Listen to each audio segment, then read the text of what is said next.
Yeah, well, the problem is a lot of people think they're self-aware, but if they were, then they wouldn't be going through all the previous pains that they were experiencing. They would know how to be able to carry themselves, right?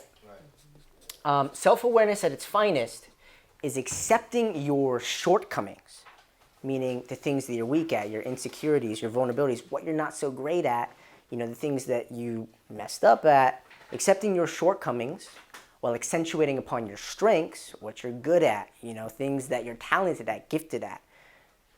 Accepting your shortcomings while accentuating upon your strengths and making your decisions based on the openings in between. If you're aware of both worlds, what you're not good at and what you are, you tend to do more of what you're good at and less of what you aren't.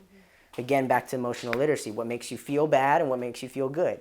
If you're naturally gifted at something or talented at something, it's a key figure that God is leading you to do more of those things, right? If you happen to feel like crap at your job, then you wouldn't want to try and do that. You do it to get by, but ultimately there might be something else that, you're purpose-driven toward, being in service of God or yourself and everybody else that, you're trying to develop in so that you don't have to feel so unmotivated every day when you wake up. Like, why wake up and be here and be grateful for this very moment and just having life when life provides everything to be grateful for? There's so much more you can do. I mean, the moment you lift your head up out of bed in the morning, you have everything you need. But that's not to say, there isn't more that I could do to be in service, be fulfilled, and help everyone else, right? So what I explained earlier was that this is basically how to find your personal truth, right? And this is basically the same thing, but I'm adding some things on the side so that you can be able to read it better, right? So when you speak into, as you did for the example, problem, pain, hope, solution, so you happen to stay at home, help the kids, and your husband happens to be out working. The pain of that is that he's not always there. He's just doing what is necessary to keep things going. So you can see that as a hope. You're grateful for it, right? If you're going through a problem and you experience pain, but you don't have hope toward a new solution, if you're not grateful for that pain actually serving you, actually being useful, then you become hopeless. And when you don't have hope, you just tend to experience that pain and only focus on the problem. You can't move forward toward a new solution, something that's actually going to benefit you, right? A lot of people are hopeless and they have no desire and they don't try and create a better life for themselves because they're stuck in this cycle, doing something that is repetitively negative, degrading instead of improving, growing, right? So you have to have hope. You have to have gratitude for the pain serving you, putting you in a different direction. Hey, maybe this makes me feel better. Maybe I should do more of that. Okay, gifts, talents, all these things that God has blessed you with. Maybe this is my highest expression of myself. This is what he wants me to do to serve in my calling, right? So if you're on purpose, then you're developing your personal truth by seeing everything that you do, by speaking into this, as I did it by speaking into a camera. You can do it however you want, but I'll tell you that is the most efficient thing that gave me everything I actually am. You speak in the problem, pain, hope, solution so that you can develop your personal truth. Now, whatever solution you set forth with doing, if you're accountable and responsible, discipline with your actions. Remember, discipline is when your actions meet your ambition. That's what creates discipline. If you follow through with the solution that you set for yourself and you find out that it works or it doesn't work toward making you feel better, you'll realize that ultimately there is some sort of action that you have to take in order to take this problem and experience pain, right? If you have a problem and you're thinking a certain way or you happen to do something and it doesn't serve you, or if it's difficult, everybody knows we're in a struggle, you're experiencing pain in your life. It's very simple. So you took a certain action to be able to feel that pain. Now, depending on how you reacted to that pain, right, really determines your mindset and the outcome of everything that you're doing. So if you react to that pain with a positive mentality, seeing it as serving you, something that's good, you can be grateful for it, then you have hope. And hope is really a repetition of belief towards something that you want to happen with the expectancy as if it's going to happen.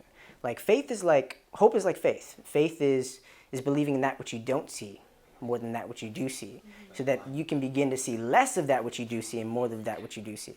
Believing in the unseen, that, something's moving there and it's going to happen. And then having the expectancy for it is hope. So if you're expecting that this is actually serving you and you're grateful for the experience, it turns you in a different direction so that you can have a new solution. So you change the way you thought about it. You have a different result about the entire experience. In turn, you're actually given a solution, right? So if this was actually good for you, the result, then you have a different solution. What kind of direction do I have to take? And when you come up with the direction that you have to take, if it serves you, then you've accomplished growing through that cycle, right? If you don't, then you go backwards. You have to do it again and try something else. Apply a different experience with new knowledge. What is knowledge? Knowledge is relevant information, right? You can read books all day, but it doesn't mean that it's applicable to your life through what you're going through right now. So if it's relevant information, knowledge, and you apply it into experience, gain self-reflection, turn it into wisdom, and you speak into problem, pain, hope, solution of what you're going through, you're actually taking an action, a reaction, a result, and you create a new problem. Now, this is repetitive in the way that there's only really, this is the cycle of truth, action, reaction, result, new problem, universally. If you speak into this, problem, pain, hope, solution, this is finding your personal truth. Now, these are tied together as in, look, this is a barrier that you have to go through, right? There's walls. So before I get to the pain, I have some sort of barrier. But when you release it and you understand how to be able to create this type of thinking, it becomes an opening, right? So if you're going through your personal truth leading toward a solution, and you take a certain action, reaction, result, new problem, this is the cycle of truth. We always have to go through an action, reaction, result, and have a new problem to understand the truth behind something. Truth isn't just, a result. The life is laid by cycles. And if we think that there's a certain straight line we can follow and there's a certain outcome that we get, we're kind of following the way of the world, thinking that, if I take this pill, then everything's going to be resolved. If I take this class and learn something from this genius marketer who's posting stuff on social media, then everything he's doing has got to be right. So I'm just going to follow in his footsteps. Or completely be devastated because it's not for you. And he's faking it until he's making it, and he's not living the example. He's not living by these standards, right? So I want you to understand that when you speak into your self-awareness being accepting your shortcomings, while also accentuating upon your strengths and making your decisions based on the openings in between, you do things that are better for you, that make you feel better, less of what doesn't make you feel better, and you understand that something had to create this problem and that there's a way out. You can go through this cycle of truth, create a proper thought pattern that allows you to connect with someone else, the awareness of the world, by being in service, living on purpose. And overall, if you were to see this entire thing as something that is positive and beneficial, you can say that God is actually serving you in all of this by helping shape you, your integrity, your character, your personality, your emotional intelligence, your mental health, everything that you're doing to help you grow and be in service of others. By living in your purpose, understanding the truth behind everything you're doing, is actually God wanting you to become the person who He's meant for you to be by walking in your calling, right? By being the highest, truest expression of yourself that you possibly can be. That I spoke really fast. Does anybody understand what I just said? And do you have any questions? It's different when I say this because I know it works because I've applied it, right? I literally did this, made hundreds of videos, and it could have taken like 90 to figure out what I was meant to be doing because I was energetically moving and speaking and dancing in front of the camera as I was talking about myself and become very, very filled with vitality. And I figured out I was a dancer, an entertainer, a performer, an artist, and a singer, God literally told me that, I was supposed to be a martial artist, speaking, healing. I have a spiritual gift and leadership. I mean, like, I'm blessed with a lot of talents, but I can't actually have those doors open until I have God at the center of it all. Because God can close doors, he can open them, and he's building you up to be somebody who walks in integrity and can serve for the right reasons. I mean, anybody can go and do the wrong things and somehow create some sort of contract that doesn't benefit them and takes the short way and somehow becomes famous and earns a bunch of money. But I think ultimately this is the process of life. This is the cycle of truth. This is what we're going through. And if you can instill this within your mind in your everyday actions, you can really see a solution to everything that you're doing. You can see a way to grow through it. And you can really heal yourself and solve any problem. By truly expressing yourself so you can be understood through this process, you basically become unstoppable. And if you're walking with God, then you have the you have the best thing on the side of your beliefs and walking in your calling. Okay. Does anybody have any questions? Did that make sense? Yeah. Okay. It's kind of a lot. Not too much. It's pretty useful though. I believe in the problem and pain because at one point in my life I was just all I did see was the problem and pain. Right. And it wasn't until I got over my pain that solved my problems. And now I do have hope and solutions. What did you have to do for that though? I had to take a step back and realize that I can't control. There are things that I was focusing on things I couldn't control. Right. And then I started putting all my energy onto things that I was able to control within my circle. And once I started doing that, I realized I can't change a person. I can't change their Right. words. They need to do that for themselves. Right. And once I learned that, it became more of hope and solution because I had hope for my own future instead Right. of worrying about what I couldn't change. Right. So you said that there were walls, and I do believe that because, like I said, I had to break down those two walls. Totally. And right now, I'm in hope and solutions for most of the things in my life right now. Right. That's good. And I'm not focusing on my problems or my pains. And do you feel like less stress too? I feel less stressed, like most definitely. Like I feel like why was I stressing over something I could not change? Like I could never change the color blue to be red. Like that's impossible. Would you say that you were depressed? At one, yeah, I was. Yeah, Okay. at one point I was because I was solely focusing on what I couldn't control, what I couldn't change. Right. And it wasn't until somebody told me like, why are you wasting your time on something that you have no control over? Right. And it clicked. And I went home and I was like, what does that even mean? Like I can't. What do you mean I can't control that? I can tell them 1,000 times of how to do something. But Right. I kept replaying it. I can't control it. Why are you stressing over something you can't change? Totally. And then it clicked. I finally clicked one day. I'm like, they're right. I can't ever change that person. That's not me. The only person I can change is myself. Right. So, and from there on I grew. Beautiful. I grew, yeah. That's amazing. Yeah. Can I add to that? Yeah. Okay. Please. So that's great. You guys, I want to apologize for my kids. I'm really sorry. Hey, you're perfect. Sarah. We love it.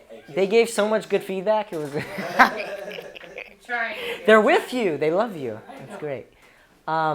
It sounds to me like what I do want you to understand about this is that you're doing all this for yourself in connection to being in service to everything else.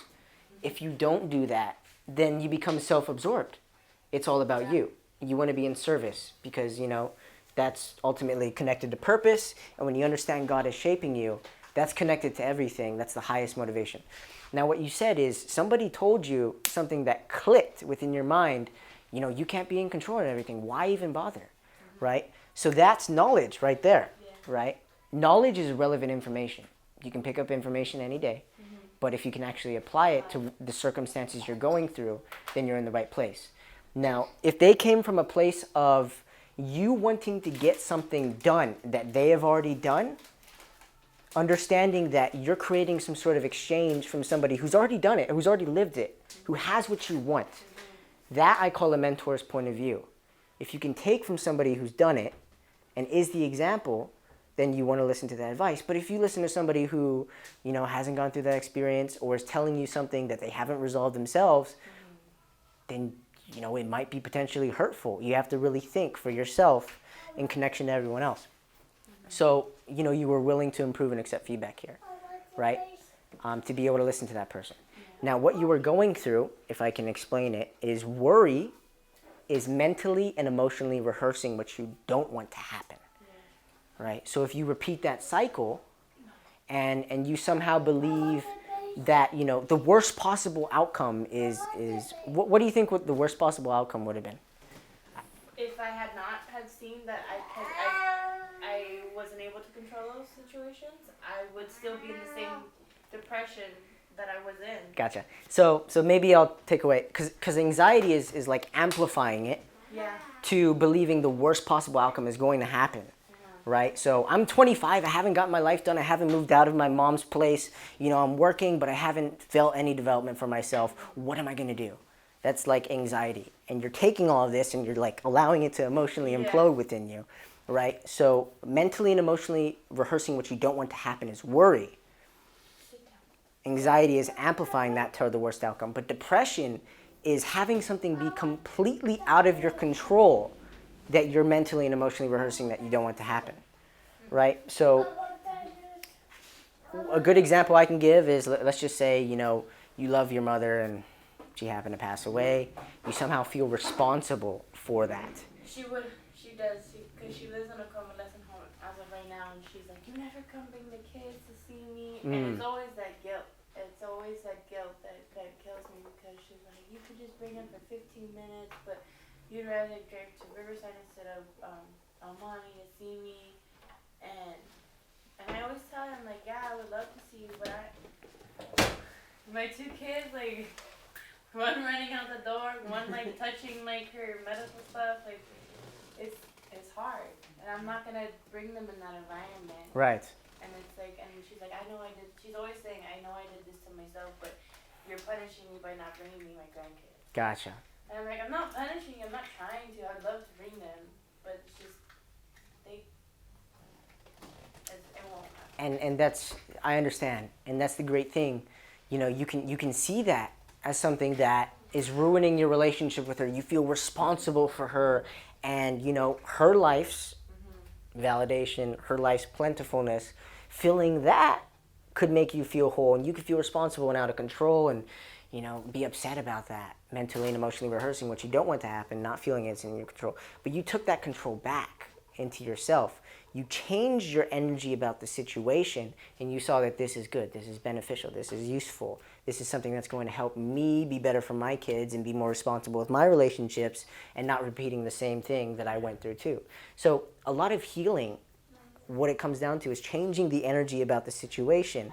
And if you can accept that and see it as good, by changing the solution, whatever it may be that you have in your thought pattern, whatever direction that you're taking with that personal truth, then you're going to heal, and then you're going to evolve too. You're going to start doing things that you wouldn't betray yourself to follow through with that commitment.